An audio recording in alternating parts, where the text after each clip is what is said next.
C'est un programme autour de Piazzolla. Piazzolla aurait eu 100 ans cette année. Ce musicien qui est l'ambassadeur à part entière du bandoneon et du tango de par le monde. Sa musique est vraiment universelle, elle a cette particularité de toucher l'âme, quel que soit le public dans tous les pays du monde. Et donc c'est un personnage des plus importants pour nous, bandoneonistes, musiciens argentins, dans l'histoire de notre musique. Il y en a eu bien sûr d'autres, mais il est vraiment incontournable en ce qui concerne le parcours qu'a fait le bandoneon et le tango de par le monde. C'est le premier à avoir écrit un répertoire pour le jouer sur les scènes de musique classique, avec les orchestres, avec son concerto et plusieurs concertos qu'il a écrits. Le répertoire, c'est celui du quintet, c'est sa formation la plus emblématique, c'est celle qui a le plus de force, je dirais. En tout cas, c'est celle qui me parle, qui a baigné toute mon enfance et mon adolescence et qui a participé à mon choix de jouer du bandoneon, bien entendu, tout comme mon père qui est un grand bandoneoniste.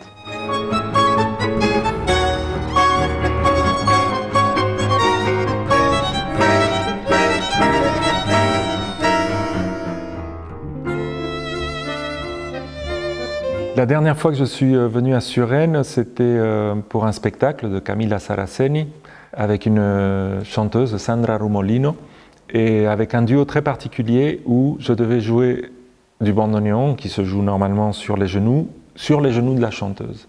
Et on avait déjà fait cette scène plusieurs fois dans ce spectacle, mais cette fois-ci, ça faisait quelque temps qu'on ne le faisait pas.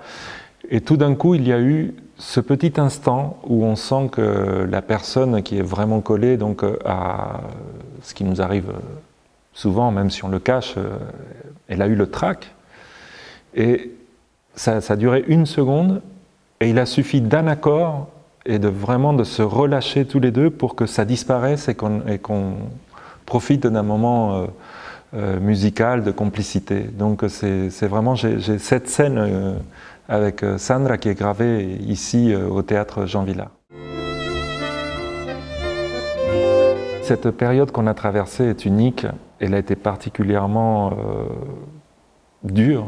Il a fallu se remettre en question. D'abord, personnellement, je l'ai abordé avec de l'énergie en me disant bon, on va profiter tout d'un coup de ce laps de temps qui s'ouvre de quelques semaines pour faire plein de choses. Et malheureusement, ces quelques semaines se sont transformées en plusieurs mois. C'est un contact pour nous qui est essentiel de vous voir, de vous sentir face à nous pour pouvoir vous raconter nos histoires d'artistes. J'ai eu la chance, il y a quelques jours, de retrouver, lors de l'ouverture, des instants comme ça d'intimité avec le public. Il y a quelque chose d'extrêmement positif qui est que lorsqu'on est lancé dans le métier, lorsqu'on est dans notre quotidien, qu'on joue 40, 50, 60 fois dans l'année, parfois on peut non pas perdre le goût des choses, mais rentrer dans une certaine, pas routine, mais un certain contrôle de professionnel. C'est-à-dire qu'on monte sur scène, on sait ce qu'on fait, on sait ce qu'on a à faire. Et cet éloignement forcé a fait retrouver vraiment le goût des choses. C'est-à-dire que quand on retourne sur scène, il y a ce plaisir immense de vraiment sentir une énergie qui nous revient du public et qui nous porte pour faire ce qu'on aime faire.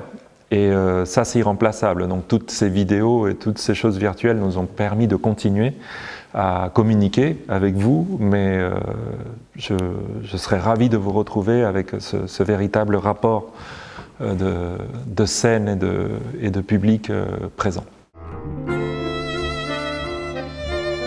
Le plus beau souvenir sur scène, c'est d'avoir joué face à l'Acropole à Athènes. D'être sur scène et de vraiment sentir qu'on est tout petit, quoi. C'était une chute dans une entrée sur scène dans le noir où j'ai malheureusement emporté un câble et plusieurs pupitres. Mais bon, c'est pas extrêmement grave. Il y a un premier geste que je fais toujours avec mon instrument, c'est ce que disait mon grand-père, c'est qu'il faut réveiller l'instrument, donc on l'ouvre et on le ferme pour que l'air circule à l'intérieur et qu'il se réveille. Finalement, le rapport aux héros, c'est plus les acteurs qui les incarnent. J'aime bien retrouver chaque acteur que j'aime dans plein de rôles. Donc c'est plus un rapport quasi intime à l'acteur qui porte le rôle, plus qu'un personnage de fiction. Et le fait d'apprécier un jeu et une présence. J'ai toujours rêvé tout petit que je m'envolais. Donc oui, ça serait de voler. C'est vraiment pas très séduisant, mais c'est les connaissances en tant qu'ingé son. Retrouver le chemin des salles, et de toutes les salles. Celle du théâtre, celle du cinéma, celle de la musique, celle des musées. Et surtout, sortez enfin et venez nous voir.